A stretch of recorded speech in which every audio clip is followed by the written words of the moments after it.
আসসালামু আলাইকুম রহমতুল্লাহ। আসলে আমরা তো প্রশান্তি খুঁজি, তাই না? আসলে প্রশান্তটা কেমন একটা মুক্ত জায়গা হবে, আপনি দিলকে খুব শান্ত করবেন, মনোরম একটা পরিবেশ থাকবে, তাই তো? আসলে প্রশান্তির বিষয়টা কি জানেন?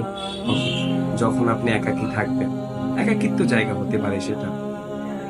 তখন কখনো আসমানের দিকে তাকাবেন, আপনার সব অভিযোগগুলো রবের কাছে বলবেন, অথবা এমনটা হতে পারে আপনি সিজদায় লুটিয়ে পড়বেন, খুব একাকী জায়গা। মসজিদে হতে পারে, কেউ নেই, আপনি শুধু একা, সিজদায় পড়ে পড়ে। হতে পারে নফল নামাজ, আপনি লুটিয়ে রবের কাছে অভিযোগগুলো বলবেন।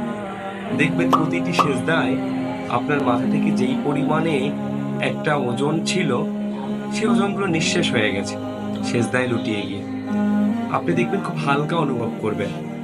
আপনার চোখ থেকে যখন পানি পড়বে, তখন আপনার হৃদয়ে ইমানের সজীবতা ফিরে আসবে। আপনার দিলটা খুব হালকা মনে হবে।